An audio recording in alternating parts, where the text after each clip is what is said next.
What is the current situation regarding anti-discrimination and protections in South Korea? Can you give us like a basic overview or a 101 of this topic, please? Well, first of all, Professor, thanks for having me. It's an absolute pleasure to be on the podcast.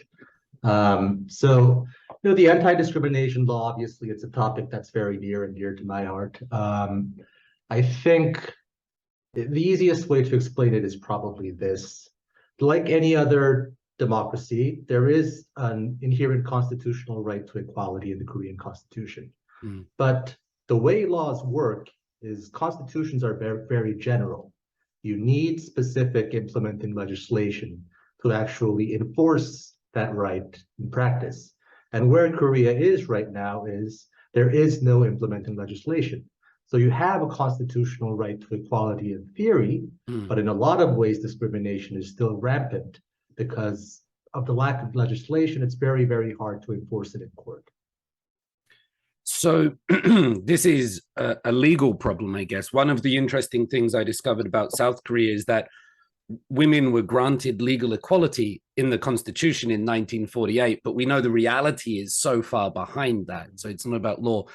With this anti-discrimination, what kind of groups is it applying to? So obviously the LGBTQ community are in there, but it's more wide-ranging than that, I think. Is it all people? Is it just oppressed groups, or how does it work in your eyes, Jumin? Right, so the real push that's going on among activists in Korea right now is for a comprehensive anti-discrimination law, because we have had kind of selective anti-discrimination laws in the past. There are laws against gender discrimination. There are laws against discrimination of people with physical disabilities. So those laws are already on the books. The issue is that it's very inefficient to kind of go through that process one by one and only, enshrining these rights for particular minorities when it comes up as a social issue. So where we are now is we're trying to push for a law, I think, analogous to the U.S. Civil Rights Act, for those who are familiar, that would kind of create a generalized protection in all sorts of public settings for any kind of minority or oppressed group, or really not even just minorities. It would prevent discrimination of anybody. And I guess this would, if it protects everybody, that's a great thing. When you mentioned the Civil Rights Act of the United States, that's like the 1965 one you're talking about, yeah? Exactly. My American history knowledge is sometimes a bit far behind, excuse me. But, in South Korea, it's not commonplace, but you will sometimes see a sign somewhere, either on social media or in real life, that will say no foreigners or something like this. And it would, or no kids even, and there will be these things that saying these type of people are not allowed in this establishment. Is the anti-discrimination law looking at those things like that? I'm just trying to, I guess, work out the real life applications of how this would manifest, rather than just in the books, but what happens in real life. No, I think that's probably one of the most prominent examples, and I'm very familiar with those signs as well. I used to work on a U.S. military base, and the funny thing is, you'll see bars with signs saying no foreigners. Right next to them, you'll see bars with signs saying no Koreans. So sometimes it's hard to keep track. But yeah, I think that is kind of the most prominent application of this law, which is that if a private business wants to discriminate against a particular type of person right now, there is effectively no way to stop them. So, and as you say, there are all sorts of discrimination. A very prominent thing in Korea is the idea of a no kid zone, which is an area where kids are not let in, which I think is particularly problematic for me, because I think that also becomes a no parent zone. And given the realities of Korea, where women are still responsible for most of child rearing, I think oftentimes that becomes a no mother zone. So you can see why that kind of restriction is quite problematic. And right now there's no law that prevents that. And I think that's one thing that an anti-discrimination law would prevent. That's a very real world application. this might sound like a ridiculous question, but why are private companies not allowed to discriminate? So if you're, for example, and I'm not favoring discrimination, I'm just trying to play it out in my head. If this was my house, which I'm in right now, I would have the ability to choose who's able to come in or not. I guess I could say, yeah, I like you, you're my friend, you can come in, this person knows. So I discriminate against who can come in my house. For private companies that are selling things, for those, it's not acceptable. Is that a legal issue? Is it a moral issue? Is it because they're private rather than public? How does that work, Jumin? Well, I think I realize you're playing devil's advocate, and I think it's interesting that you bring that up, because it's pretty much the argument that the American Southern states had in opposition to the Civil Rights Act in the 1960s. Oh no, I'm sorry. No, it's we're all talking in hypotheticals here. It's fine. So the idea being, if you're a private business, or if you're a state, even kind of an independent unit of government, why should the federal government be able to force you to let everyone in? And I think my answer to that is there is no private business in Korea or in any country that does not take certain benefits from society. That is, the corporate form itself is an artifact of government, and it wouldn't exist if government didn't exist. All sorts of conveniences, police, running water, electricity. There's all sorts of government provided resources that are necessary to run private businesses. So really what we're saying here is, because our government does not tolerate discrimination, and has not tolerated discrimination for basically since its inception, at least in theory. If you are a private business who is opening your doors to the public in general, then you are taking benefits from the government, you should have to, on a certain level, comply with the government's values as well. And of course, there are limitations to this. I'm not saying that the government can force a private business to do anything, but when it comes to very core constitutional values, like equality, I think the government does have the ability to impose that to a degree. Yeah, it's part of a social contract, and these benefits that we accrue from being as part of a society. Now, in South Korea, in South Korea, with this anti-discrimination law, there's lots more I want to ask about, including, why it doesn't pass, and whether there's disabled movements in it, there's age movements in it, there's LGBT, there's kids, there's all of these things in it. And you said you don't want these things to be passed one by one. Why is Korea having trouble putting forward these protections? I made a point the other day that Korea's democracy is pretty good, because in presidential elections, there'll be 4 or 5 different parties in a debate. The voter turnout is pretty high in global averages, and transitions of power are pretty peaceful. And then somebody said to me, yeah, but David, what about the protections of various people?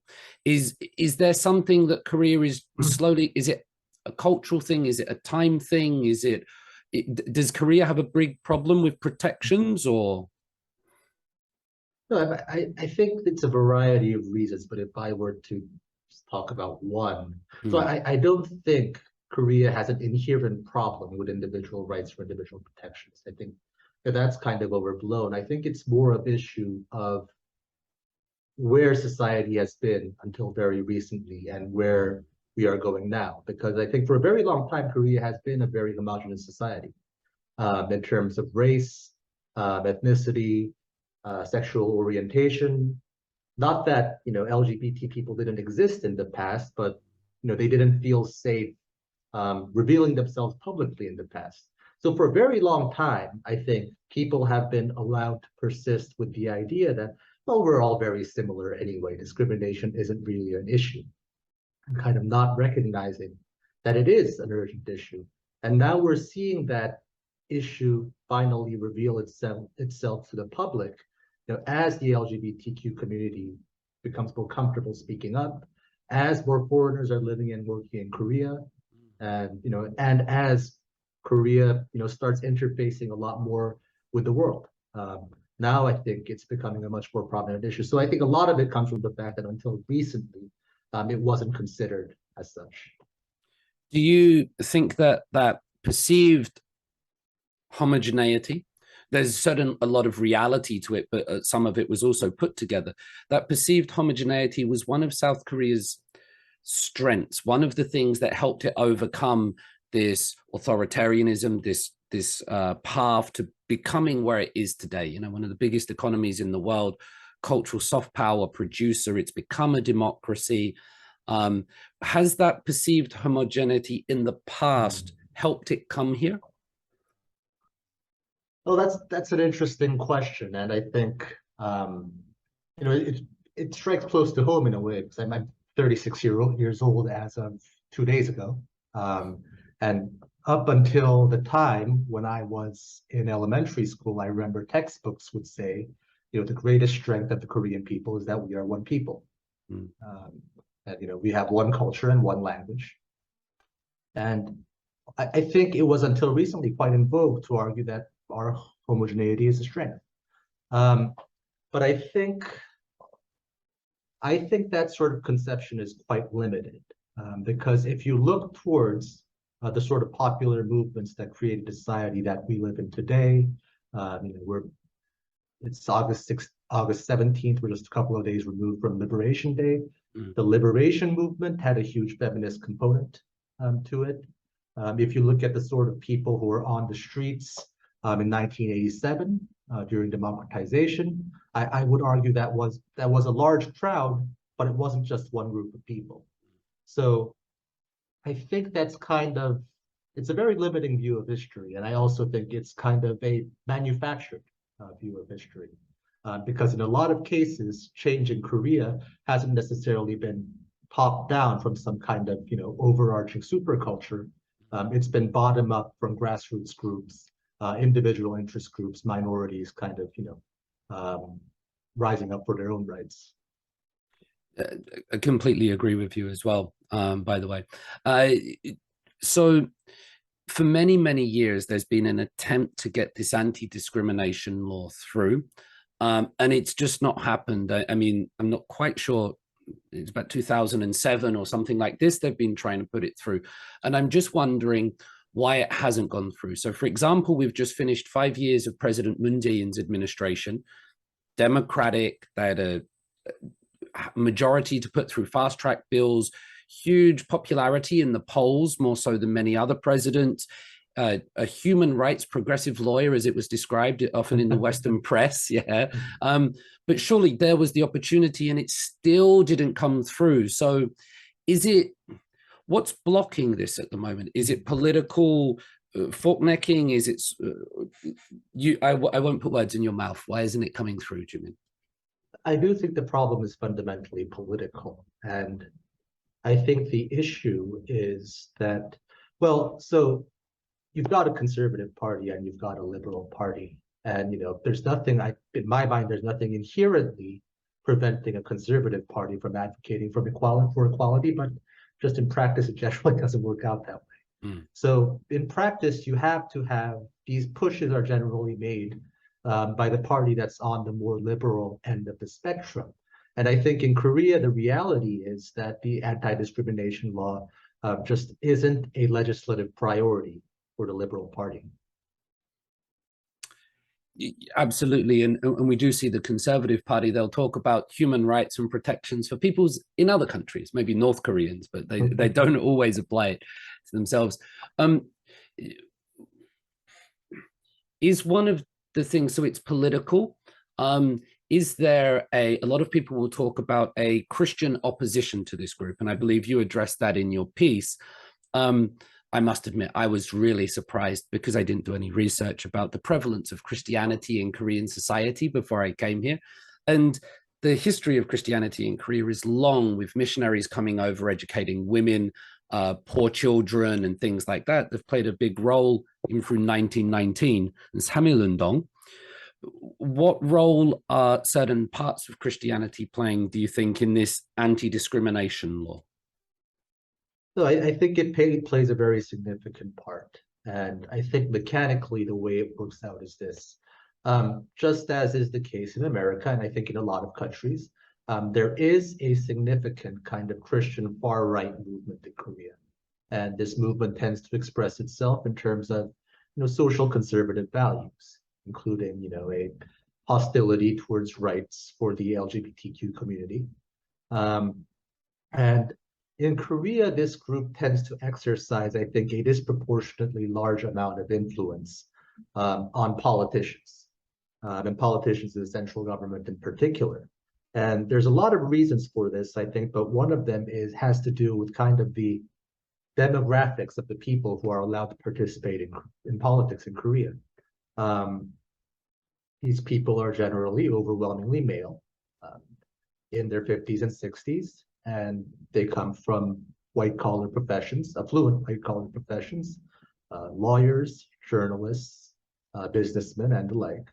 And this cross-section of people also just happens to be kind of the demographic group in Korea who is most likely to be affiliated with these kind of right-leaning megachurches. So you have this odd situation where, because kind of both political parties are so demographically homogenous, both of them, not just the Conservative Party, are very strongly influenced by the Christian social conservative movement. And I do think that is a humongous drag that is kind of preventing this from gaining legislative traction. Because if any individual legislator tries to push for an anti-discrimination bill, I mean, they're going to hear from their pastor, they're going to hear from their church communities. And given how much of a role church communities play in mobilizing local votes in Korean politics, I think a lot of people just feel like they can't afford to go against these groups. Is there a reason why Korean churches are so associated with power and political power? Most of the presidents that come up are Catholic or Protestant, and traditionally Christianity is the weak, is the oppressed, is the rich man, eye of the needle, heaven, and things like that. What has meant that in South Korea, Christian churches have such proximity to political and legislative power?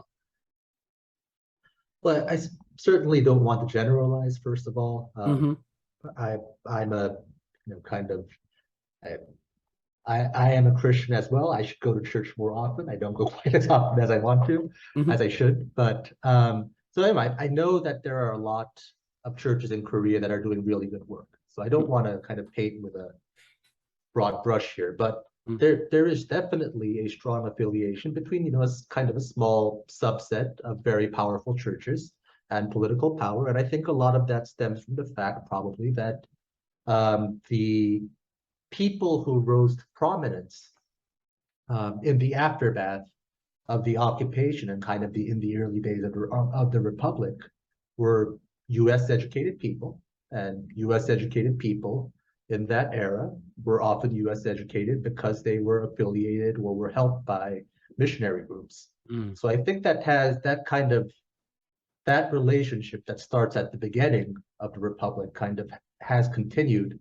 So a lot of the more powerful old money political families in Korea are kind of inextricable from Christianity.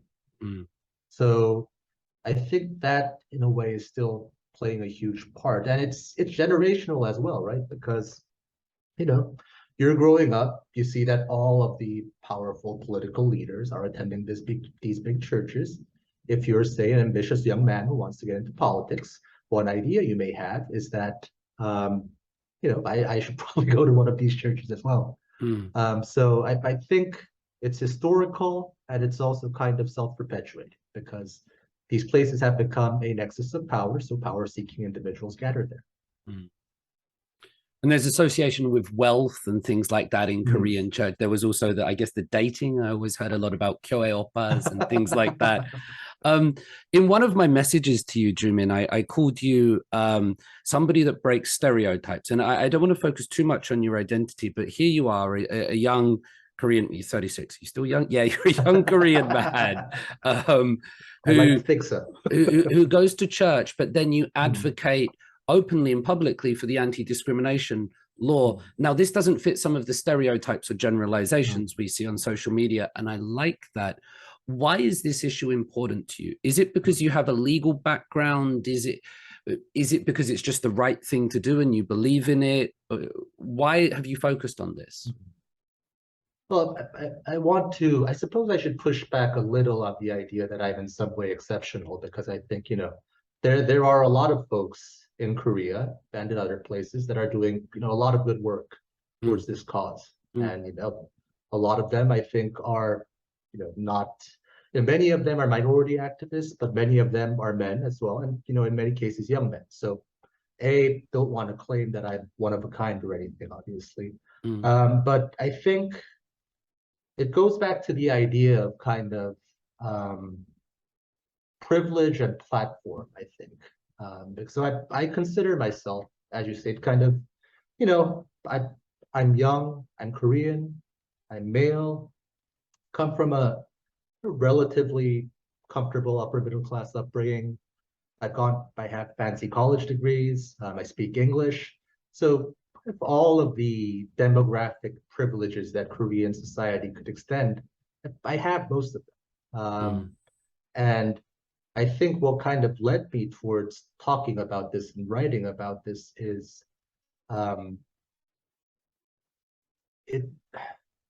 I think it's something that helps me kind of grapple with that idea, because I have all of this privilege. I have a platform. For whatever reason, people follow me on Twitter. I don't know why.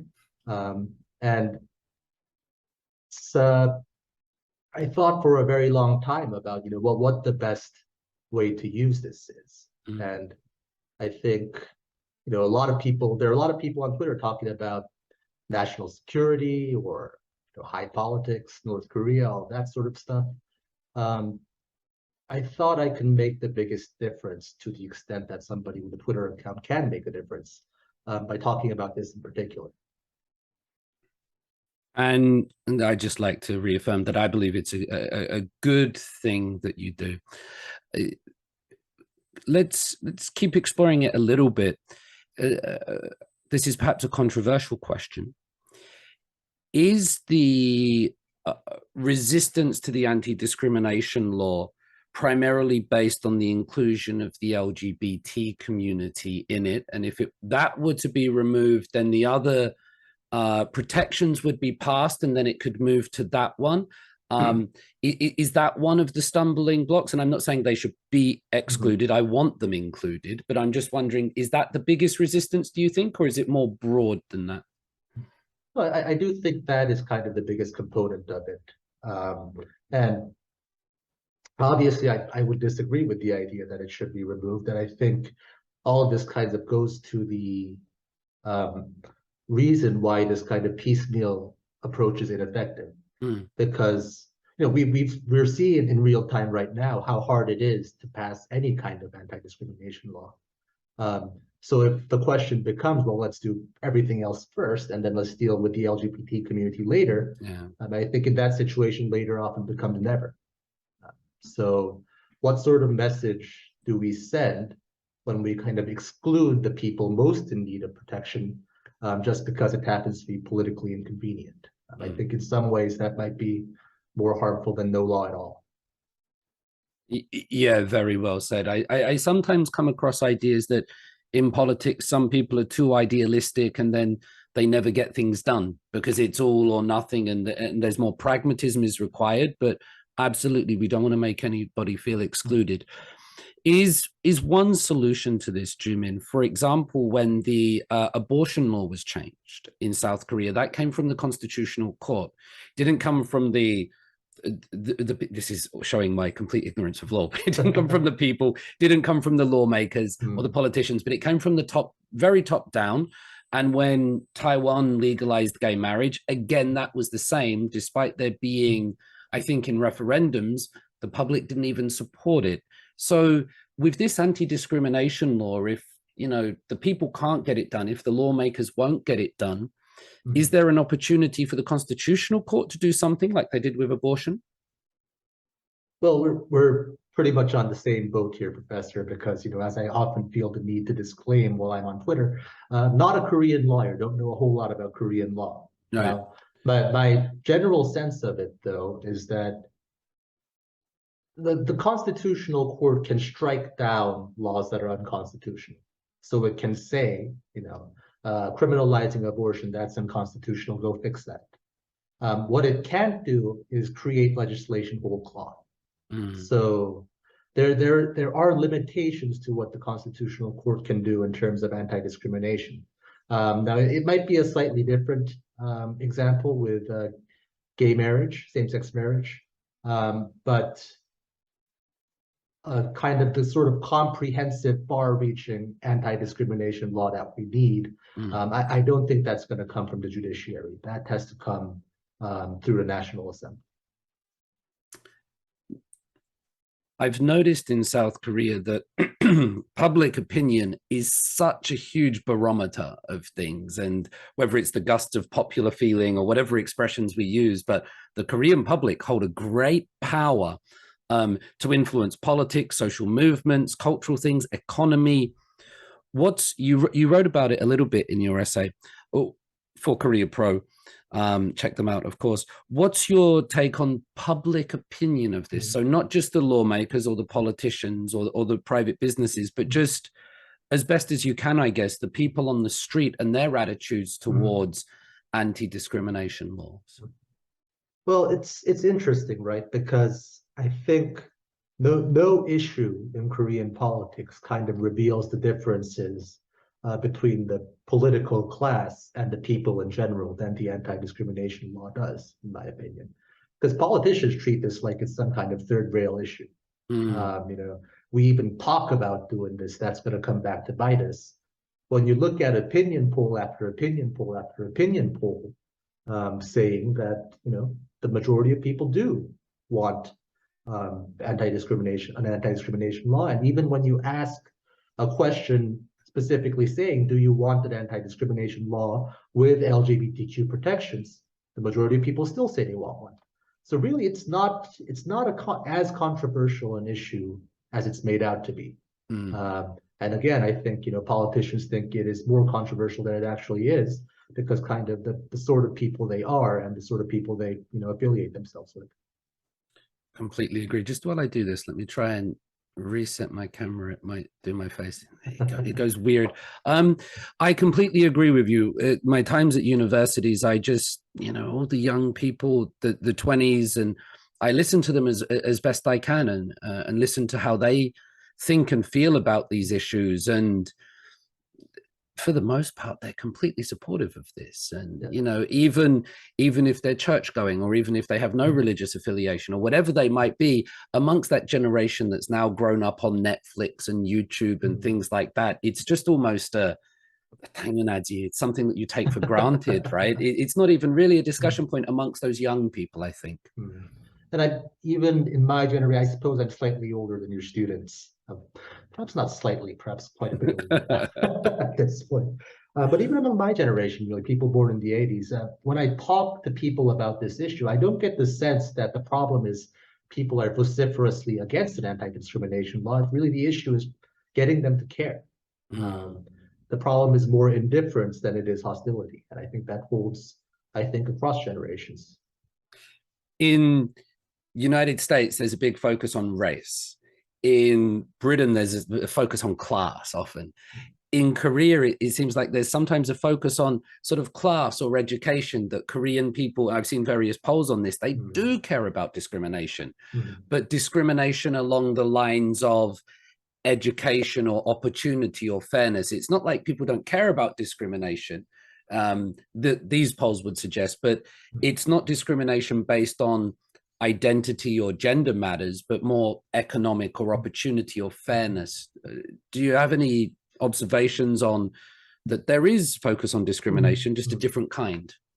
No, I think that's absolutely correct. You mentioned kind of the homogeneity, manufactured or otherwise, of the Korean people, and I think over the course of our modern history, that's expressed itself in a very strong hostility towards certain types of discrimination, based on economic or educational opportunity. I think regional discrimination has been a huge issue in Korean politics, and I think as activists, one thing we have to consider is that when we're talking about an anti-discrimination law, I think it's very important for us to stress that it's not just about LGBTQ people, or it's not just about immigrants. It's about everyone. Yeah. And all of these sorts of traditional types of discrimination, they are important too. And an anti-discrimination law would address all of it. The first person to propose an anti-discrimination law in Korean politics was actually Kim Dae-jung. And he did it, I recall it was the 97 presidential election. And I've dug up his old speeches, and I think what I found interesting was when he was talking about anti-discrimination, he'd always be talking about region, education, class. He'd get to gender sometimes, but and I think if it's good enough for Kim Dae-jung, I think it's a good strategy for the rest of us as well. I think I saw in one of your pieces that you were referencing Kim Dae-jung's foreign affairs article in which he was responding to Lee in Singapore about whether democracy is destiny or culture. This is really going off topic, but I do a lot of reading on Kim Dae-jung for my own academic research and stuff. Can you just give us perhaps an idea of Kim Dae-jung's importance to Korean democracy and politics? Because if I go online, I don't hear or read much about him these days. We're so focused on today and right now that we lose some of that perspective, I think. So what role has Kim Dae-jung played in this, Jimin? So I'm coming at your question from a slightly oblique angle, but it is genuinely surprising how quickly we seem to have forgotten all about Kim Dae-jung, Kim Yong-sam, the sort of, the people who were basically synonymous with politics up until the late 90s. And I think, part of so I suppose I should explain generally who Kim Dae-jung is. I think that's where you're guiding me. I mean, he is one of the most prominent leaders of the Korean democracy movement. He was president from 1997 to 2002. And he's kind of considered, they're kind of the two heads of the Korean democracy movement. It's Kim Dae-jung and Kim Yong-sam. Both of them became presidents after democratization. And among the two of them, although I don't know if this actually lines up, but I think people generally consider Kim Dae-jung to have been the more liberal of the two.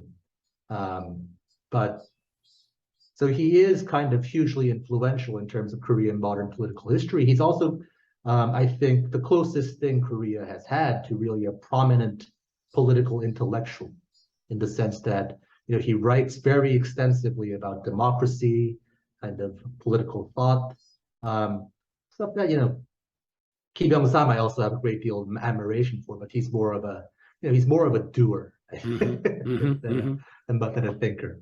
So as you say, that exchange with Lee Kuan Yew from Singapore, his collected writings, I read a lot of them, and I think we've forgotten about him very quickly in a way. But if you're making any kind of political philosophy argument in Korean politics, it's very hard to avoid Kim Dae-jung's influence, because he really is a singular figure.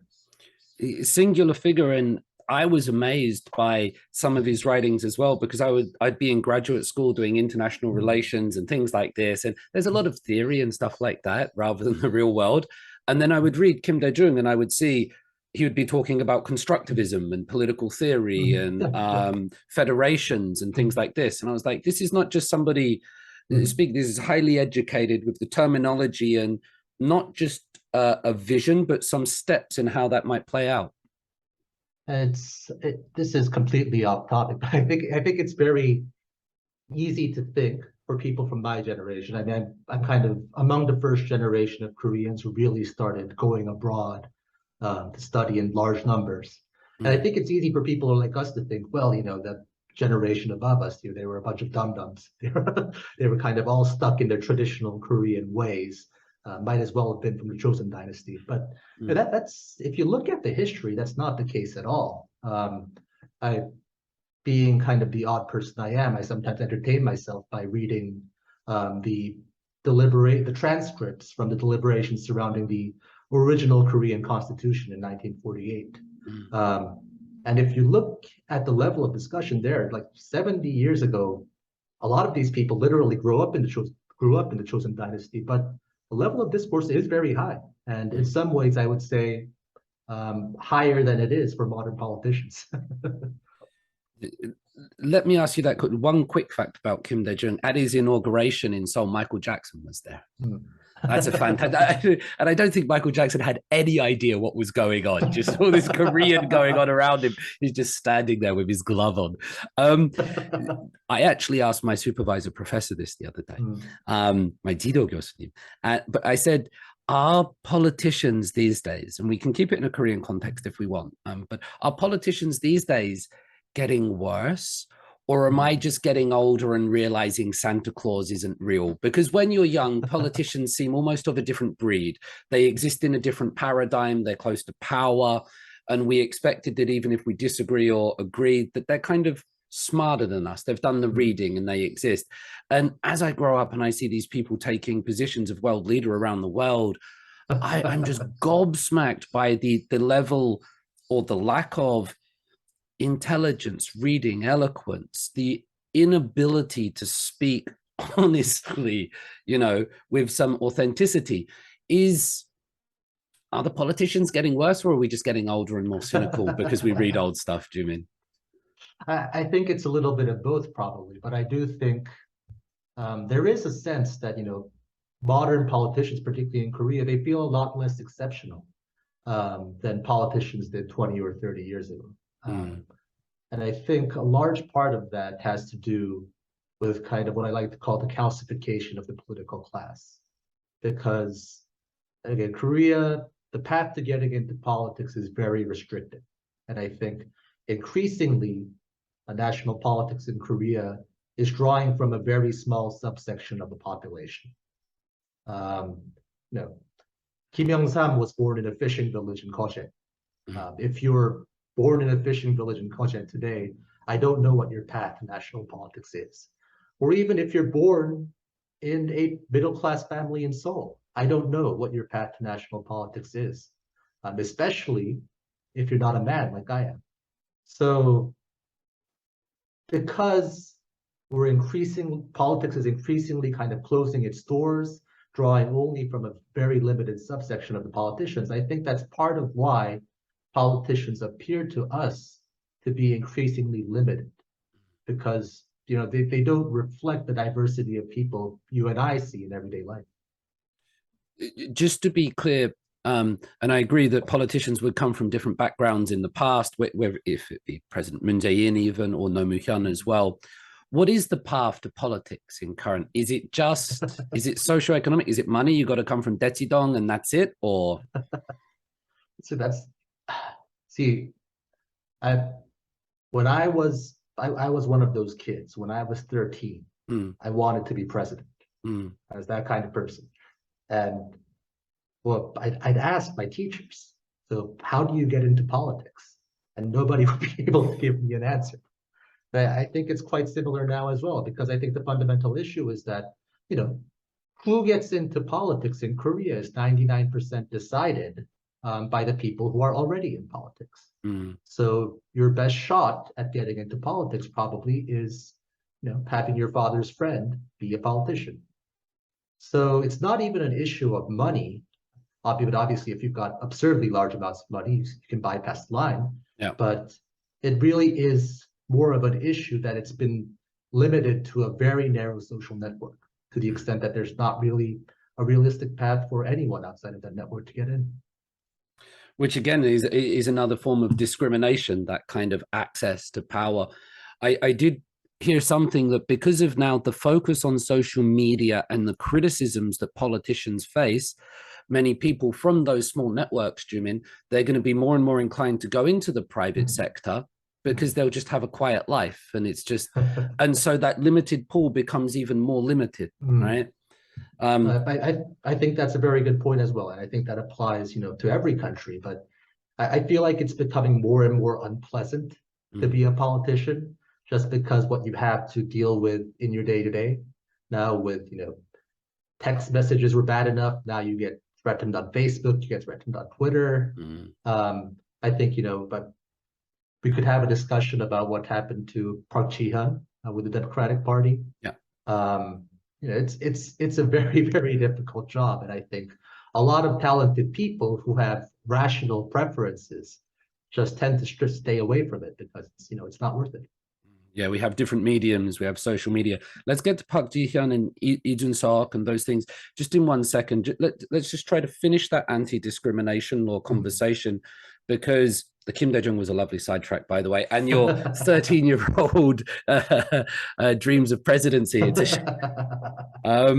this would be a very different conversation if that took place.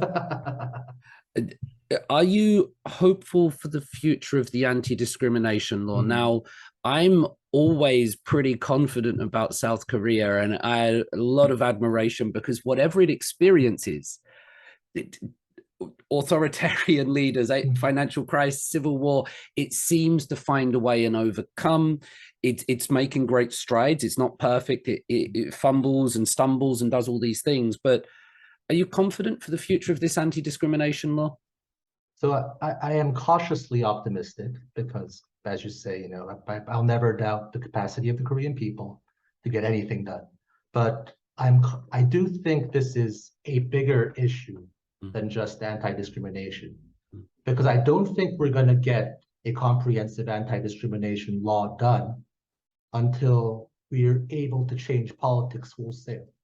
Because this problem of kind of a limited political class, of only a narrow demographic of people participating in politics, I don't think it's going away, not naturally.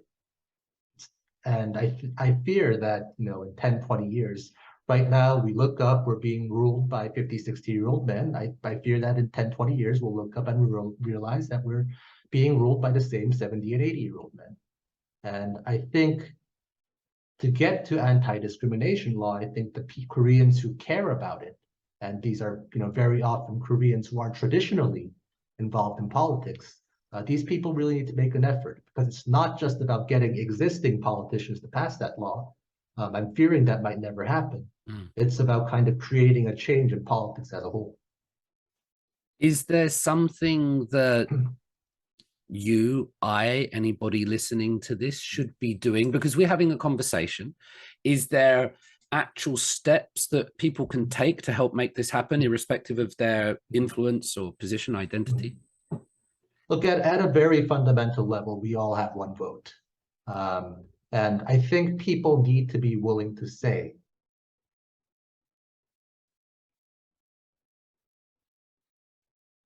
vote for you. If you are against an anti-discrimination law, I am less likely to vote for you. I think that's kind of, at a most fundamental level, what we can do. Beyond, I think we should all be looking to support politicians who have made this part of their agenda. They exist. Many of them, even within the Democratic Party, when often quite critical of, some of the most prominent advocates of anti-discrimination in Korea exist within their party. It's just that they're not really given the chance to thrive or, reach a larger platform within that party. So, to the extent that those of us are able to make political contributions, to the extent that we are able to support certain politicians on social media and otherwhere, I think we really need to look for politicians who are engaged with this issue, and we need to do everything we can to make sure that they're successful. Well said. And support them through the voting booth and raising attention to them. I read a lovely line from Hannah Arendt recently from Eichmann on Trial in Jerusalem, which was I paraphrase, but it was, when you vote for the lesser of two evils, do not be so quick as to forget that nevertheless you voted for evil. I thought that was quite interesting. And I think back to the last presidential election, and it's sometimes about doing anti-votes and things like that. Right, And, right. you know, sometimes principles do have to matter rather than pragmatism.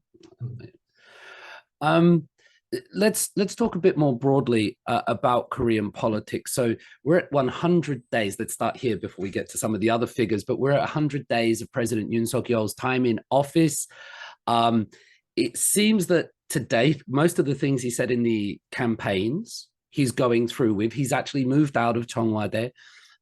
He's meeting reporters on his way into the Yong-sam office every time. He doesn't seem to have made any catastrophic, huge blunders, but perhaps a series of smaller mistakes. His support levels are very, very low. How does a country elect a president and then immediately say they don't like him? What's going on? Do you have any observation like on, you know, what's his scorecard? What's he doing? What's going on with President Yoon? Well, I think President Yoon's woes are both external and internal. I think from an external standpoint, you look at how he came to prominence, you know, a Moon Jae-in cabinet appointee, traditionally considered kind of a liberal prosecutor, then kind of rising towards the presidency purely by accident, because he happened to get into this highly publicized spat with the former president. And that's pretty much the entirety of his political career. So I think one reason he's suffering is because he doesn't really have a history in politics, and he doesn't have kind of a solid base of people who've always supported him. He's not a familiar name in a way. A lot of people supported him for a little while because I suppose they were sick and tired of Moon Jae-in. And now that they've got Moon Jae-in out of office, and they've got this new guy, they're now realizing, well, he's not perfect either. So I think that disenchantment is kind of his external problem. His internal problem is that I think, you know, in a lot of ways, he makes good decisions. I don't think the decision to leave Cheongwade was inherently bad. I think there are a lot of arguments to be made for doing that. But, you know, I think a lot of things that he's done, just on a high level, they're good decisions. However, his execution is horrible. I mean, if you look at the departure from Cheongwade, he could have done that thing over a year. You know, remodel kind of the office in Yong-sam until it's. I used to work in that office. It's not really suitable for a president to be working out there. I can tell you that. It's remodel that area over the course of a year. You know, just stay in Cheongwade while you do that, and you know, transition gradually so people have time to acclimate themselves. He didn't want to do that. He wanted it done, you know, the day he got into office. You know, this. So in a lot of respects, I think the fact that he's a political newcomer, I don't want to say amateur. I'm sure he's a very competent person, but he kind of doesn't know the rhythms of government, you know, what it takes to execute good governance yet. That's the feeling I get. And I think, you know, voters are smart. I think they instinctively get that. And they see that in his numerous public appearances, which is why I think he's struggling a bit at the moment. So the execution of the ideas, and also you mentioned one other point, Jumin, which was the perhaps not having that political base, because if you've been a mayor of a city or if you've been in politics for a while, you have this regional support that have been working for you, that have been voting for you, and he lacks all of that, doesn't he? He's just coming. Absolutely. It's a bit of a whiplash comparing it to Moon Jae-in, who, you know, had an extensive political career. I think it's fair to say perhaps the most devoted kind of political base. Yeah. You know, some have compared it to a cult of personality, but I wouldn't entirely disagree with that assessment. We go from that person who has this real bedrock of support, who will never abandon him for any reason, to Yoon, who, you know, barely has a base within his own party, and people are staying by his side right now because, you know, he's the president. He's been in office for 100 days. There's a long time left, but you and I both know every Korean president has eventually hit a lame duck period where people realize, well, there's no re-election. He's on his way out. I don't need to care about this guy anymore. And the question is, because Yoon doesn't have that traditional loyalty, will that lame duck period come sooner than everyone's expecting? This is a weird question. Is he going to last 5 years, the president? Oh, I mean, I'd always bet on any president lasting 5 years. Yeah. I think impeachment is a really exceptional circumstance. And if you think of what we achieved as a people with Park, I mean, that's a 1 in a million circumstance. Mm. Imagine if those folks just didn't throw that iPad in the dumpster, and the news report never comes out. Yes, it's just a confluence of so many rare circumstances. Nobody should ever assume that that a president's getting impeached. Mm. And I guess just to make the Korean politics story even weirder, it was President Yoon that was the prosecutor when Park Geun-hye goes in jail. And then also sort of Im Young-bak, but then also Cho-guk.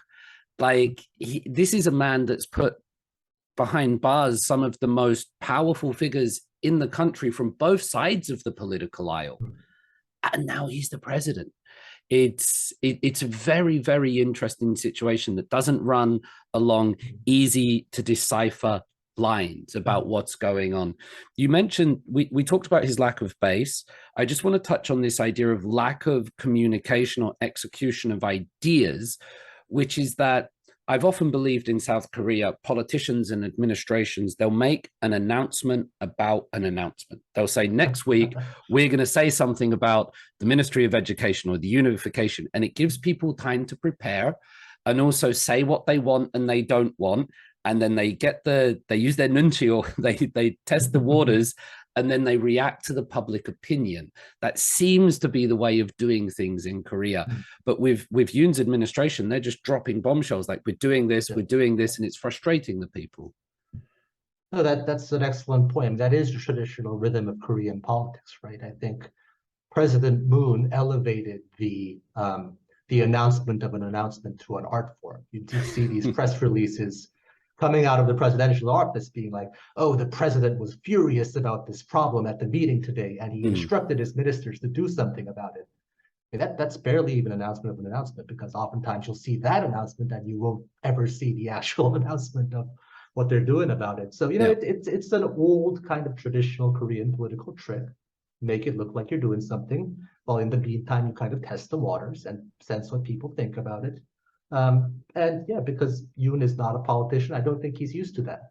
And he doesn't do the announcement of the announcement, he goes straight to the announcement. And as we've seen with the recent issues with police reform, with schooling reform, people have not been too favorable to that, because I think everybody sort of senses that he's skipping over a step.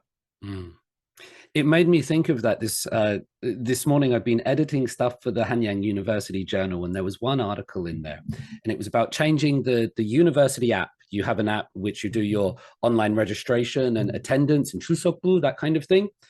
And they changed the app. They made it much better, but they didn't tell the students it was happening. And this whole article was about how angry they were that they didn't tell us. So it wasn't about the app was better or it was. It's like, you've got to let us know that you're going to do something. And I was reading that going, seems to be something that comes up a lot here.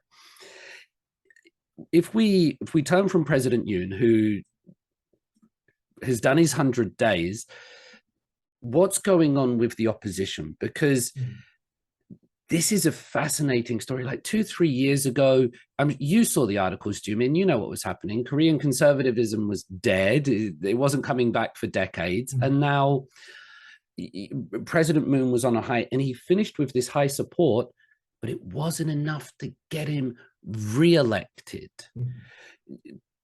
Do you have just in retrospect, do we look at President Moon's attempts or his tenure then as a failure? He didn't get that re-election for his party, or has the Democratic Party made a mistake by choosing Lee Jae-myung instead of Lee Na-kyun or something like that?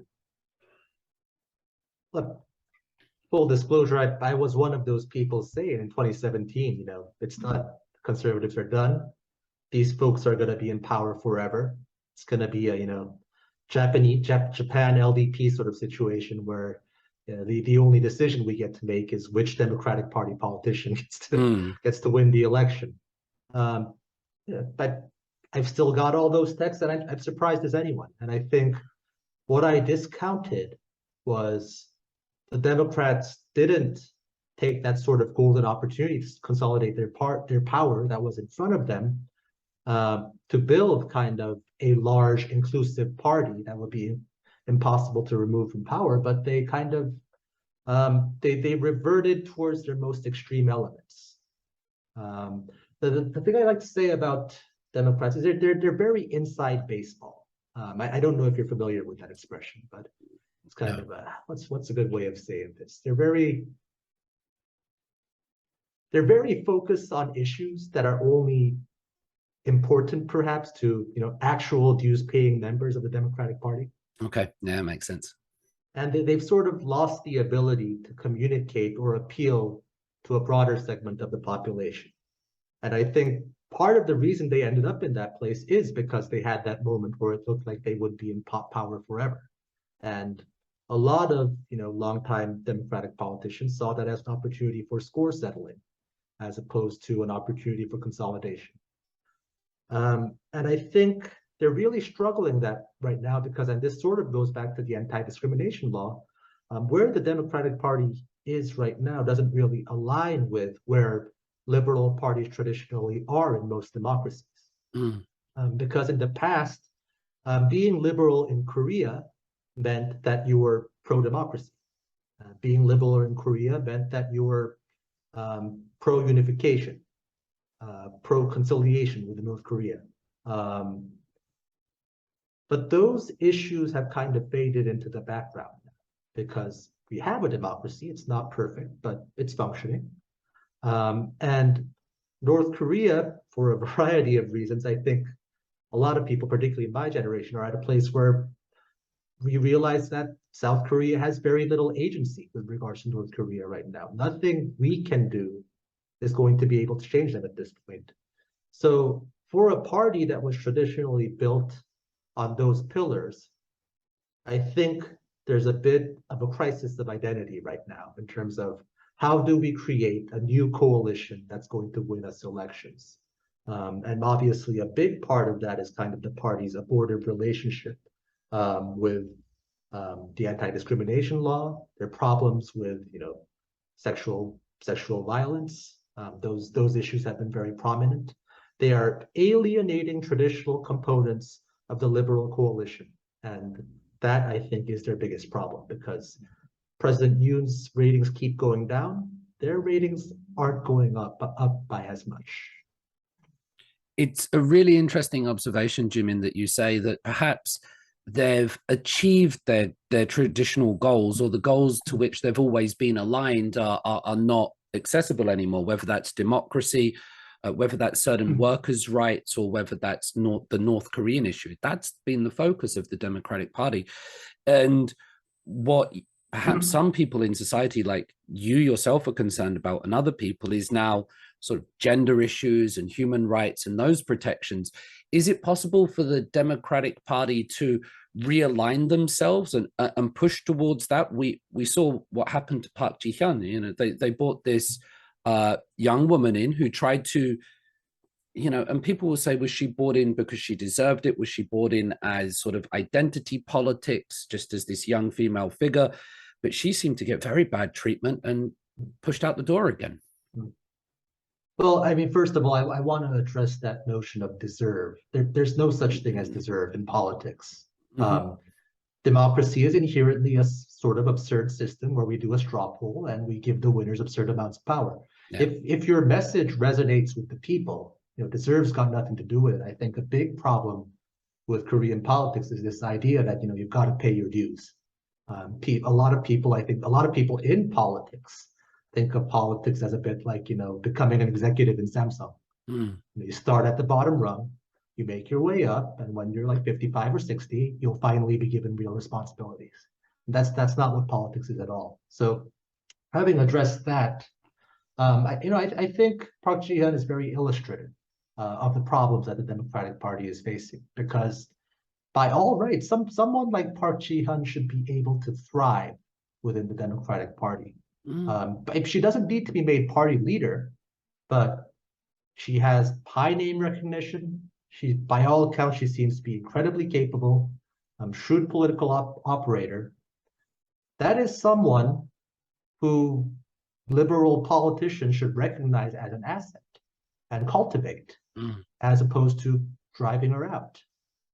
And I can't say I was surprised, but I do think it speaks to kind of the narrow-mindedness of people who are in charge of the liberal side of politics right now, because they're at a moment where they need to expand their base to survive, but they're still so inward-looking. Anyone who is even slightly different from they are incredibly hostile. They're doing that inside baseball thing, Jimin. Exactly. I'm picking up on all these terminologies. You're going to make me sound cool when I speak to my American mates. I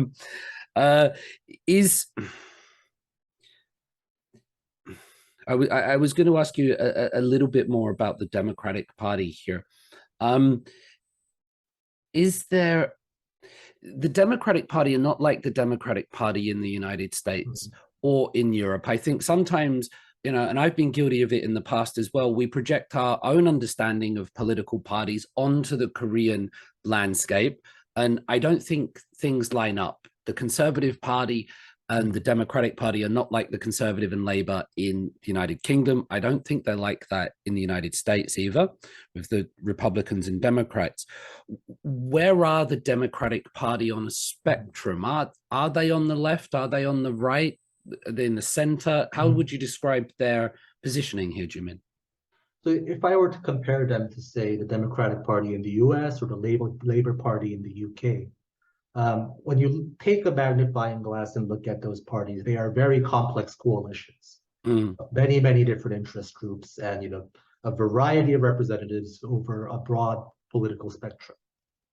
They're not monoliths. Now, I think the difficulty with the Korean Democratic Party is that there are a diverse group of people in there somewhere, but the problem is that the people who have meaningful decision-making authority, the people who, you know, are allowed to be public-facing, come from a very small segment of the political spectrum, and that is socially quite conservative, economically, I guess, sort of center-left, but not even really center-left by Western standards, and I mean, kind of focused on those issues from the 80s, the North Korea of it all, democratization. You know, when these people talk about prosecutorial reform, that is kind of just code for the traditional democratization issue that they've always been grappling with, because they see the prosecutors as an extension of the military dictatorships. So you have this kind of you have overall a very homogenous politics, but even within the party, at the core, lies an incredibly homogenous group of leaders, and they kind of run the show, which I think is a major difficulty for any party that's trying to get broad public support in modern politics. And just for those listening that don't know, this is the party of Kim Dae-jung. This is the party of Roh Moo-hyun, and President Moon Jae-in was in that line. Currently, it's Lee Jae-myung who's still the leader. Does he have the ability to take power? He's at the center at the moment. He'd lost the election, but very, very narrowly, like in a sliding doors moment. Maybe he is the president right now. Does he have the ability to take it forward? Is he just a stopgap for something else? I remember during that election time, I heard many people say to me, like, I just don't know who to vote for, David. Like, I can't hold, it's holding my nose. And normally that's not the case in Korea. There would be one towards whom you'd be drawn. But currently the Democratic Party has Lee Jae-myung. Is he capable? Well, I think it's essentially kind of fait accompli at this point that he will be leading the party relatively soon. You know, I think he's unique within the Democratic Party in the sense that he is kind of a political outsider. He doesn't come from those traditional old money demographics that we typically talk about when we're talking politics. But the issue there is twofold, I think. One, despite having a kind of different background, I don't really sense that he's that far off from other leaders in his position in terms of the issues. I don't think he's ever really been a particularly vocal advocate for anti-discrimination. I think he was, you know, just as late to the party as everyone else in terms of condemning sexual violence issues within the party. And two, I mean, as you say, there is a sense that he is just a stopgap, because right now the Democratic Party kind of has an identity crisis. The people who run the party aren't in a particularly good position. So, some people do think that they're putting Lee up there to take the fall. So, the old leadership can emerge again after he does. How damaging do you think those acts of sexual violence within the party are? I want to move to the Justice Party, but just before we go there, you've mentioned it a couple of times. So, Park Won-soon, the mayor of Busan, and the third gentleman, An Chung-hee, was it? Whose name is? An Hee-jung. An Hee-jung, sorry, yeah, the names do escape me. An Hee-jung, what effect? So these were serious acts of sexual violence. Some they're arrested, others committed suicide and imprisoned. Like, did these really affect people's perception of the Democratic Party, or was it just seen as, yeah, your politicians doing that kind of thing?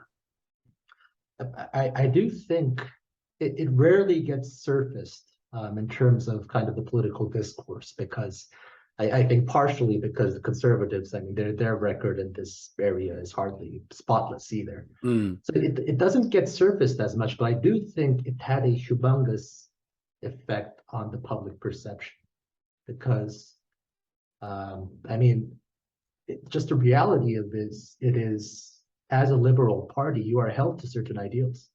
And this wasn't just a case of, oh, well, they didn't punish these people quickly enough. It was, I mean, frankly, horrific what was done here, because just, briefly recounting the major incidents, An Hee-jung, who ran for president in 2017 and was a hugely popular politician, he was found to have sexually assaulted his secretary on multiple occasions.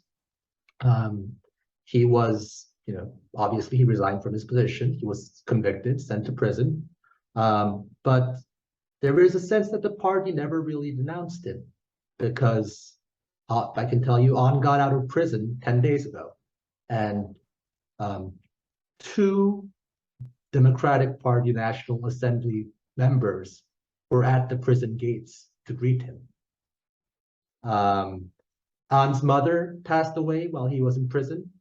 And you look at that funeral, it's a who's who of prominent Democratic Party politicians, including, I might add, President Moon, the human rights lawyer, who sent to An's mother's funeral a flower arrangement with the official presidential seal, which was something that I found quite disturbing. Look, if you like this guy, if you want to express your condolences, you can do it personally, but putting kind of the power of your office behind it, that sends a message. He's a convicted rapist. I think after that, there was an incident with Seoul Mayor Park Won-soon. He committed suicide after it was revealed that he had been serially abusing his secretary. And that's kind of where the real ugliness came out, because it took an incredibly long amount of time for the party to even acknowledge that he had done anything wrong. There have been books published by Democratic Party insiders arguing that Park did nothing wrong. There have been, all sorts of disturbing statements made on social media by people who should know better, and people, who hold public office. And I think, even today, I don't think you're going to be able to find a Democratic Party member who feels comfortable denouncing it fully and without reservations, because he was just a hugely powerful man, and that casts a long shadow. And less well-known than the other two, but obviously the mayor of Busan was also a Democratic Party member. He's in prison right now for sexual harassment of a member of his staff. So the fact that 3 of these things happened to a presidential candidate, the mayor of the largest city in Korea, the mayor of the second largest city in Korea, they're all from the same party. And the party has done such a obviously terrible job of reckoning with all of this, I think just revealed to everyone that this is a place with significant structural problems. And I don't think they've made a genuine effort to resolve those problems even today. It's incredibly sad, isn't it? Because you would think if the politicians, well, if they're a little bit inept or if they've got these, but they should at least have values. They should at least sort of say, well, if you've been convicted of rape, if you've done this, we need to come out and say unreservedly, that's wrong, and do that. But I completely agree that there hasn't been that.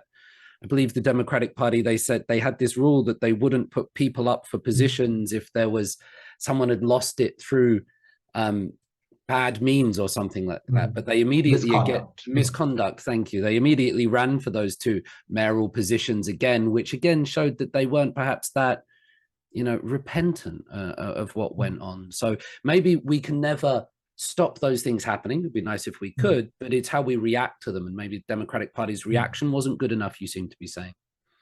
Right. And it's particularly frustrating because I think, even taking values and morals out of it, in this situation, your first instinct as a politician should be, abandon the person, protect the party.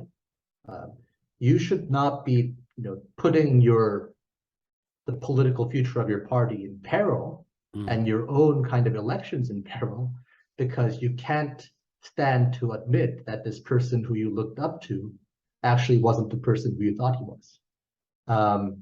And I think that just kind of goes to this problem that they have with, kind of being unable to self-reflect, to recognize problems and to kind of, see that core group of leaders as anything other than infallible.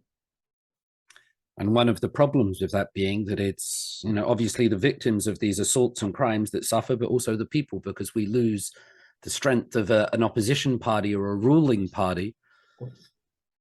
Let's have a look at the Justice Party then from this, and we get to issues. But the Justice Party, the Tongidang, very interesting because they would be a party that vocally support anti-discrimination law, LGBT rights.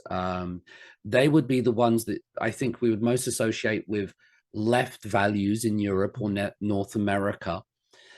They feature in presidential debates. At the last election, they received like less than 1 million votes, 2% of the turnout. There might be different reasons for that, but do they get more coverage than their support deserves, or do we need to build them up? I ask that respectfully, by the way, because if they're only getting 800, they don't have a big presence in the National Assembly either, but they do get a lot of coverage. What's going on with the Justice Party at the moment then, Jumin? Are they also out? I think at this point we have to be honest with ourselves and say, yes, they are getting more coverage than they deserve as far as their political influence goes, because we have had, about a decade's worth of time now where conditions should have been ideal for the Justice Party to really, make themselves heard and become a real functioning third party in this system. Because we've had this crisis of conscience, a crisis of identity with the Democratic Party. A lot of liberal-leaning people just kind of disaffected with what the mainstream Liberal Party is doing. And nobody's expecting the Justice Party to win a presidential election, but they should be relevant, at least. And despite having been given all of these opportunities, they failed to do so. And I think ultimately, I don't know what's going on inside this party, but as an outside observer at this point, we have to say it's a failure of leadership. And I think you made this point. It is kind of dispiriting that this party, who's been doing progressively worse and worse and worse, has run the same presidential candidate over and over and over again. And so Kim Dae-jung, she's been the Justice Party's candidate for a long time now, and I credit her for things that she said on the record about anti-discrimination, about gender equality. All that is very progressive and very good, but at some point, you just have to be good at politics. And I think we're faced with an overwhelming body of evidence now that both she and the other people, kind of the entrenched people in Justice Party leadership, they're not very good at politics. Mm.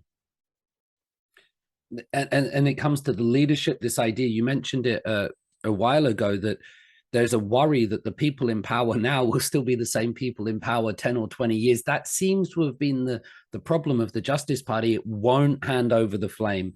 They had the oldest candidate of all the candidates at the last election, and they're the Progressive Party. It was a perfect opportunity to put somebody from, in their late 20s, early 30s up there and be a representative of the people. Maybe age limits would have stopped that, though. I think you have to be 40 to run for president. I think it's 40, yes. I think that was even someone in their 40s would have been perfectly adequate. Well, would have been disruptive by Korean standards, really. Absolutely, it would have done. I just think, young people need a voice. And with what's gone on with the Democratic Party, with those sexual misconducts and crimes you've talked about, and with the Conservatives, there was the chance that they could have at least made a dent, made themselves a possible partner for a coalition or something like that, or injected the youth with enthusiasm and hope and someone that they could reflect. But it really seems to have missed the boat on that, which is sad. Yeah, it is sad. And at this point, I think people just don't believe they can get it done. That there is kind of a group psychology effect to all of this, right? If you see them losing again and again and again, and not just losing, but losing in a dispiriting manner. In elections, they should be able to be heard in. And at some point, people are just like myself, believe they're not capable. This is not the leadership we're looking for. So I think they are kind of in a state of crisis, and I think that's reflected by what's going on with the party right now. I will mention the Justice Party, because the Justice, they get a lot of coverage, and they'll be with British ambassadors, and they'll be on Twitter, and it does get a lot of that coverage. If I mention the Justice Party to a Korean person, especially if we're speaking in Korean, they'll just kind of look at me and go, "What are you talking? We're talking politics here, David. That's not a serious observation to talk about Jeongidang." And that might be a little bit unfair, but that's something that I feel from some Koreans when I talk to them about it. They're simply not taken seriously at the moment. I think they just need I think they just need a complete reboot at this point. Yeah. They can keep the name, but I think everything else probably has to change before people take them seriously again. Let's point this towards gender, Jumin, if we can, because that's something that affects. We've seen with Park Ji-hyun, we've seen with the Justice Party. They're very vocal on issues of gender, whereas the other two aren't. In one of your pieces for Korea Pro, you were talking about institutional misogyny, sort of old boys clubs. Gender seems to be one of the things that has really risen. I don't know, maybe the feminism reboot with the tragedy of the Gangnam Station murder, with Kim Ji-young, Pelosi, Yong-sam, the book coming out. Is gender affecting day-to-day Korean politics? Is it something that if you choose these people, did Jun-seok did he mobilize young Korean insight? I don't like using that word, but did that win the election, or is it just a talking point? How relevant is gender in Korean politics? So I think, obviously it's a hugely important issue. The Korea is, despite the best efforts of many people, it is still a very misogynistic country, and it is the inequality manifests itself in institutional ways. This just isn't just about certain people being discriminatory. It's about society as a whole being oriented in that manner. And I don't want to say that it's not an important issue. I think the way it's been framed in Korean politics perhaps is quite harmful, because I think gender in modern Korean politics is kind of, I think, being turned into a surrogate for what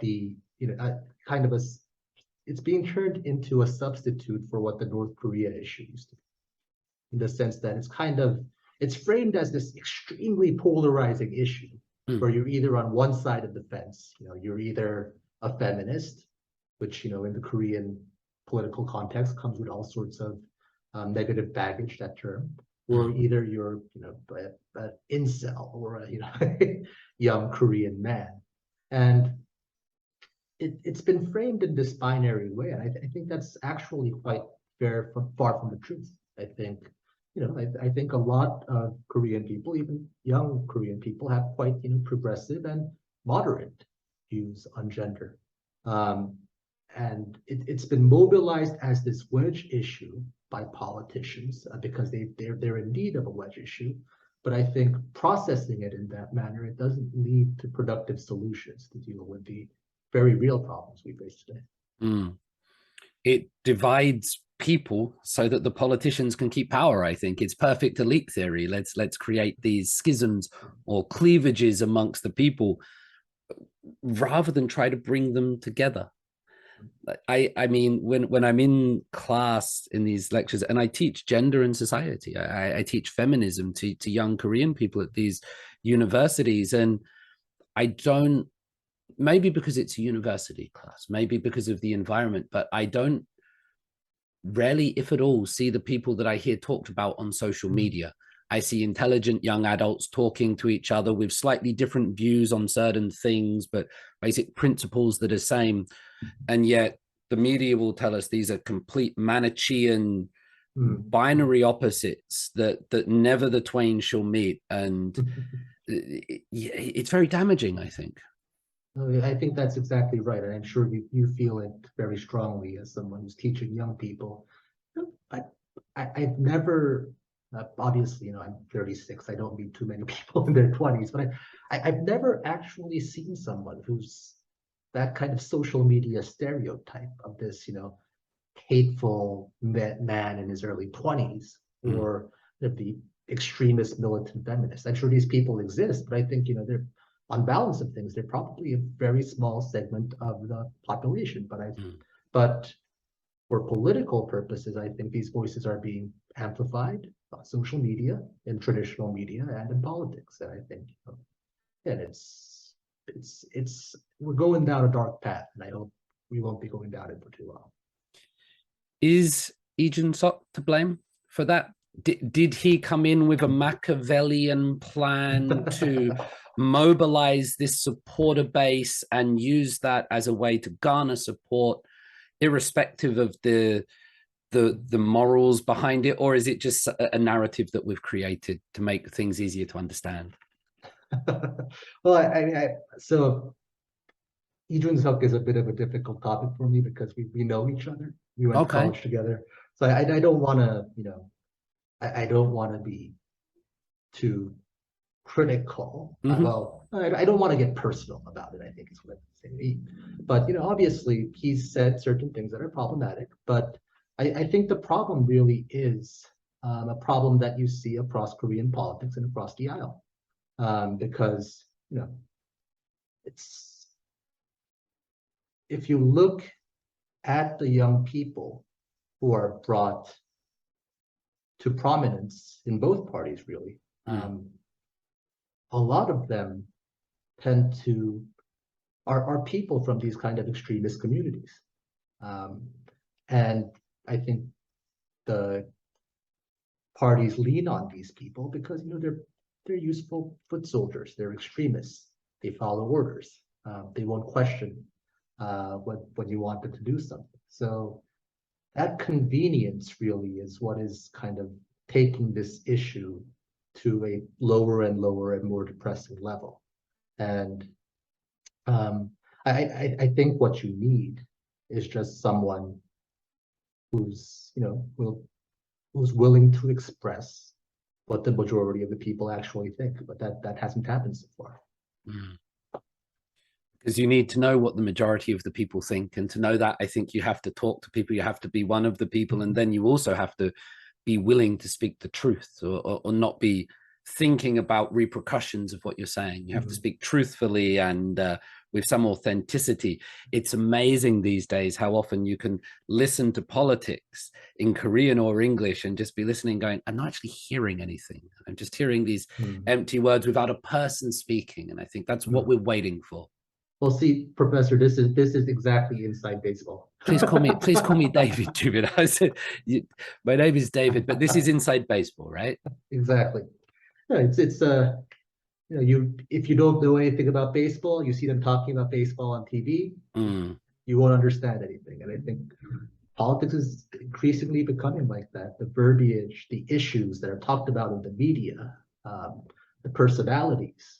It's hard to keep track of this stuff. I mean, I'm on Twitter all the time, and sometimes I'm listening to the news and I can barely understand what's going on. It's increasingly becoming divorced from what normal people think about their. Yeah, it's basic gatekeeping. Whereas if you were to try to break it down and express it in simple terms, normal people we would be able to engage with it. Are you positive for the future? So we've looked at various things, and we've talked about the ills and misfortunes of the Democratic Party, President Yoon, and the Justice Party agenda. But I do sometimes look at South Korea with so much admiration and hope and what it achieves, and I live here, and I'm so thankful for the safety and the environment of which it. Do you worry about the future of South Korean politics? Are you hopeful for the future of South Korean politics? I think I suppose it's similar to the answer I gave earlier, in that I am hopeful in the long view. But at the same time, I don't think it's a situation where we can think, business as usual, it will sort itself out eventually. If you look at the modern history of the Korean people over the past, since liberation, there's always been a moment in time, I think every 20, 30 years, where we fundamentally reconsider the systems of our politics. And obviously, it's a very different situation from, say, living under a military dictatorship. But I think we need to kind of take that attitude towards politics today, which is that it's not sufficient to just pick the best leader who's available to us. We need a fundamental rethink about who is allowed to get into politics and who is allowed to rise in prominence in politics.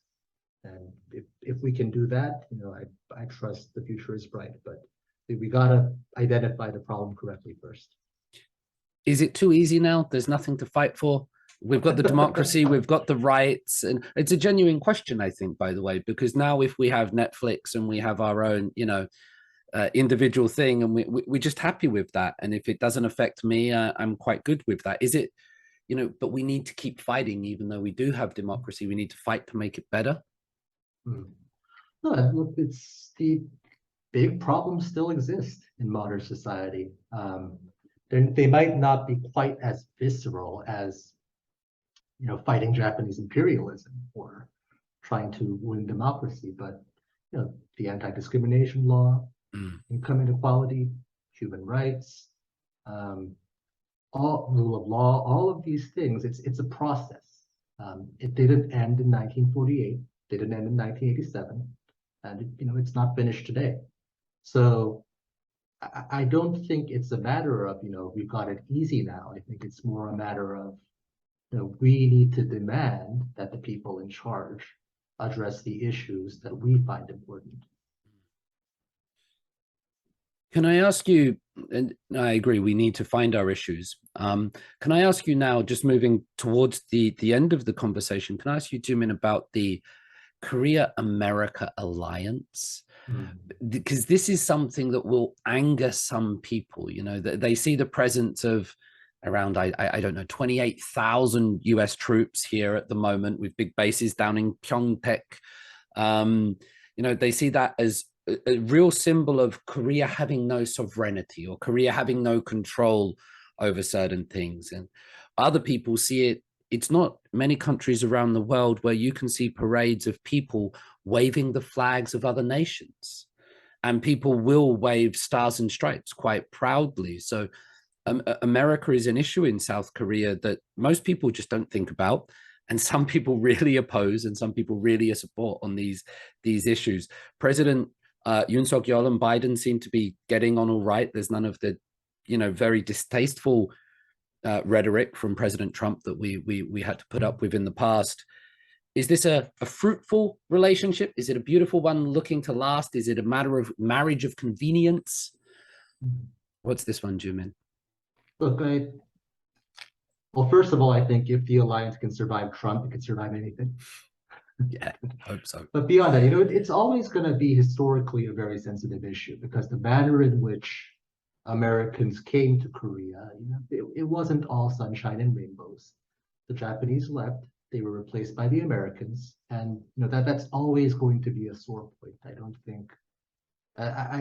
think you can ever ignore that, regardless of how you feel of the alliance. But getting beyond kind of the emotional level, I think the nuts and bolts of the alliance are very sound. I think that in the post-Trump era, the countries are, I would like to say, aligned in values once again. And we're increasingly moving into an era where shared values are going to be important, both for moral reasons and for practical reasons as well.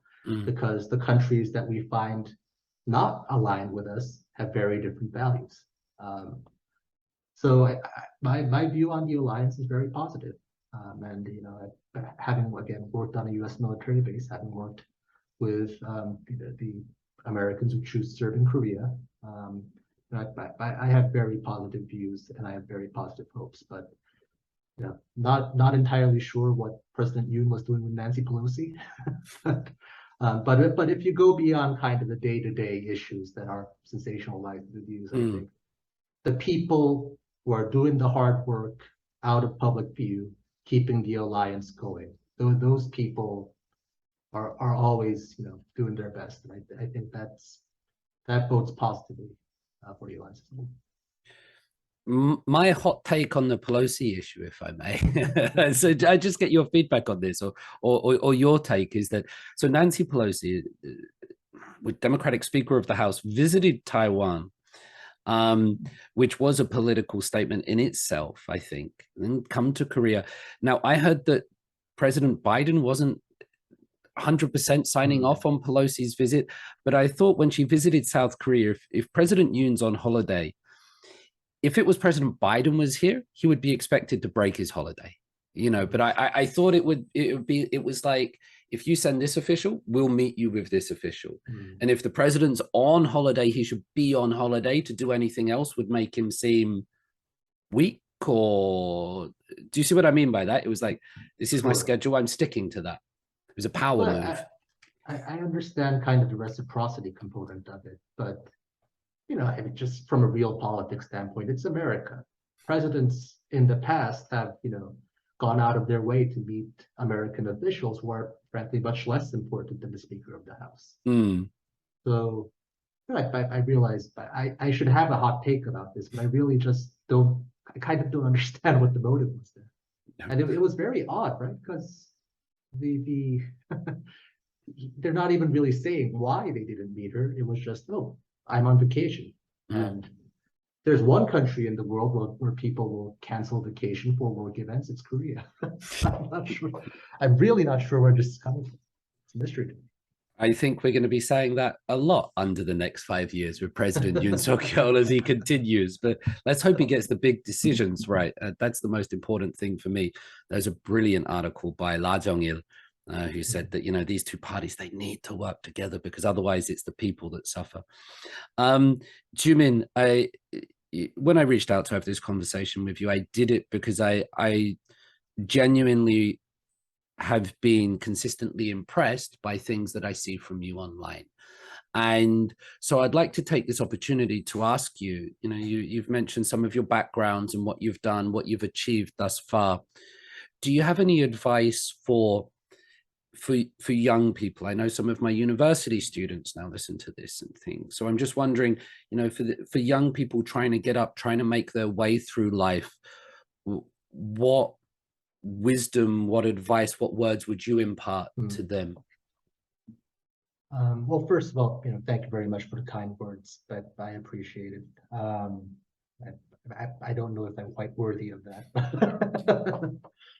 but I feel very welcome. So that's good. The older I get, I try very hard not to be the kind of middle-aged Korean man who sits down young people and is like back in my day. So I want to tread very carefully here, but just looking back at where I was 10, 15 years ago, I think one thing I've learned as I've kind of, entered the workforce and had to deal with real life situations is that when you're young and when you're high achieving and when you're doing quite well for yourself, I think it's very easy to see kind of empathy and compassion as a weakness. In that, that to elaborate a bit, it's very easy to kind of have a worldview where you're thinking, well, they can't get this done because they're too caught up in the optics of it all. If you just didn't care about the optics, they could get this done, or they can't get this done because they're afraid to be seen as a bad person. If we were all more pragmatic, life would be so much better. I think that's a worldview that a lot of young people, a lot of talented young people come to have. And I think what I've learned is that it's actually incredibly easy to be purely dollars and cents and purely efficiency about everything.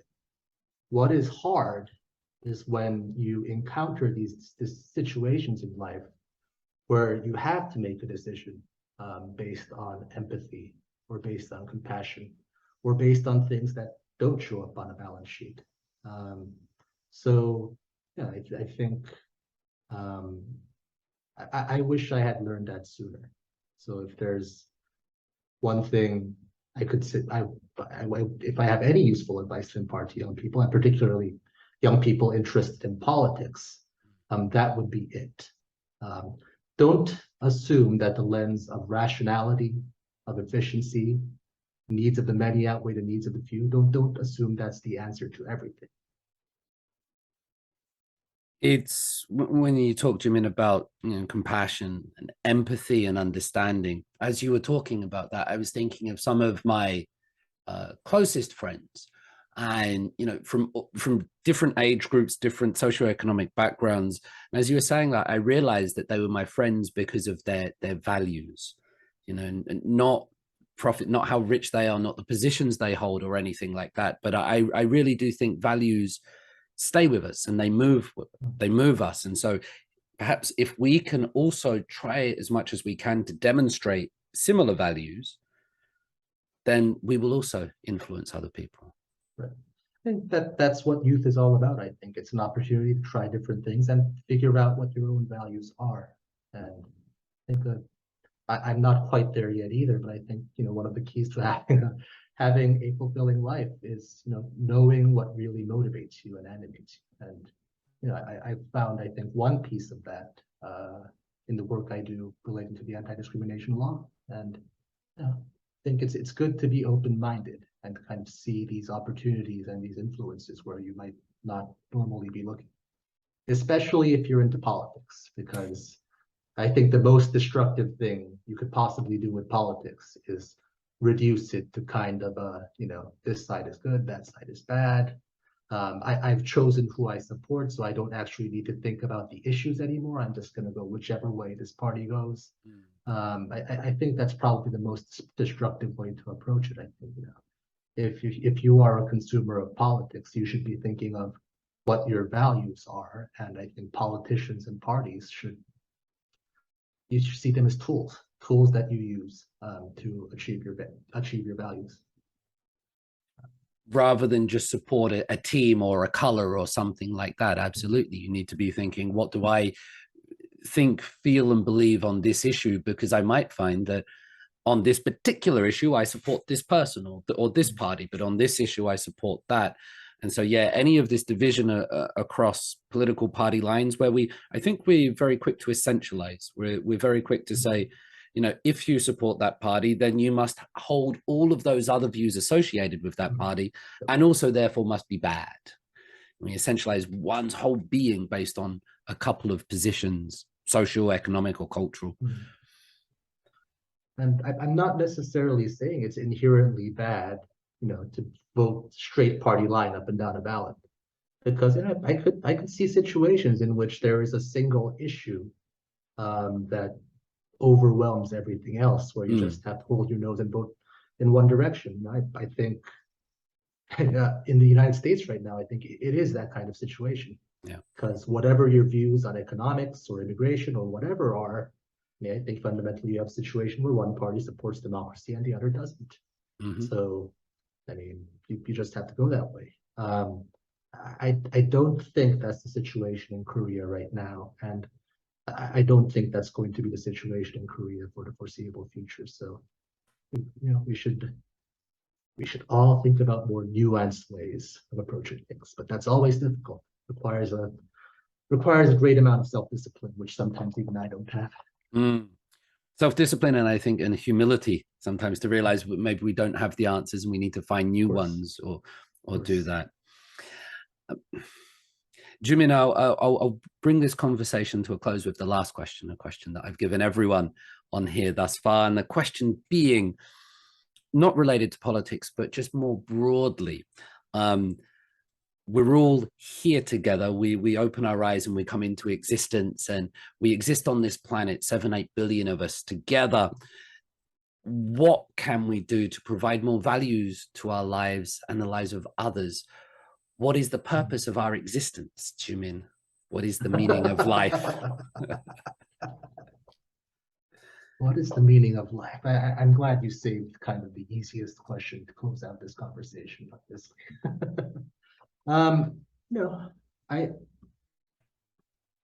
This overlaps a bit with my previous answer, but I think the meaning of life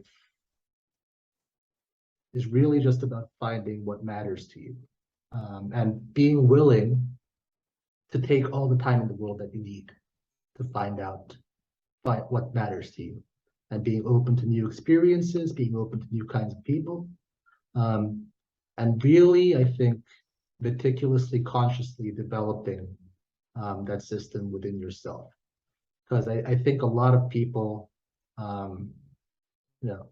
they struggle because, and I include myself in this, we often struggle because we don't realize the things that truly matter, because we haven't really had that conversation with ourselves about, what do I actually care about? Do I actually care about this title or this, fancy degree or this company that I work for?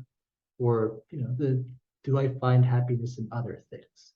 So I think really it's sounds grandiose, but I see it as kind of a journey of self-discovery and having the willingness to go down that road, however long it takes.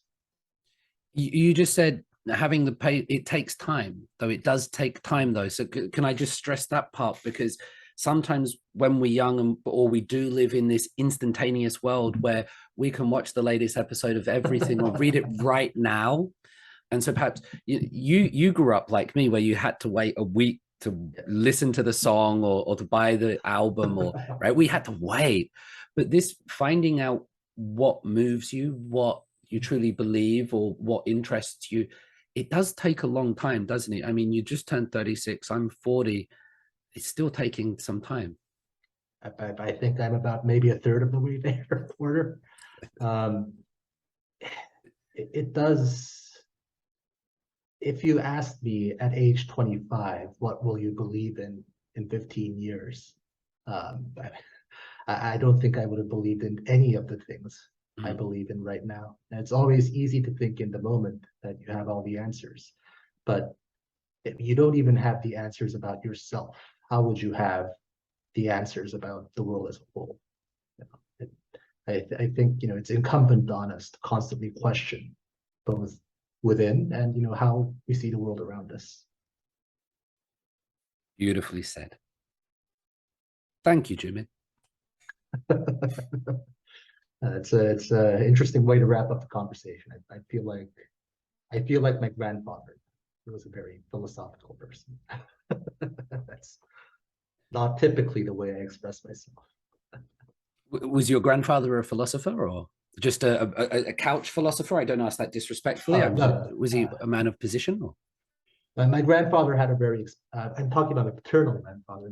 My maternal grandfather also had a very interesting life, but the person I'm referring to here is my paternal grandfather. He was, so my great-grandfather was a pastor in North Korea. So he was a very early kind of Christian pastor in the early 20th century. And, that didn't go all that well for him in 1945. So my grandfather escaped to the South, lived through the Korean War, and he was one of those people who, through a missionary organization, immigrated to the United States.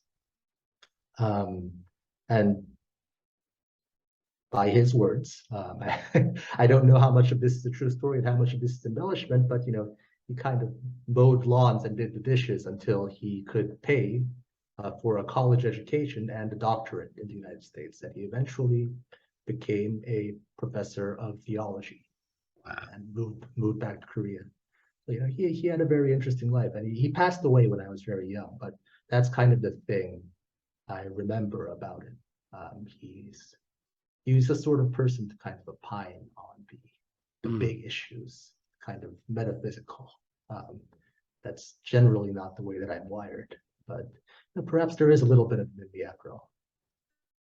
I'm glad I helped you discover it, and that's a lovely story. The idea from everything. It's a what a story, Jumin. Thank you so much. I'm gonna cut it there. That will be the clip.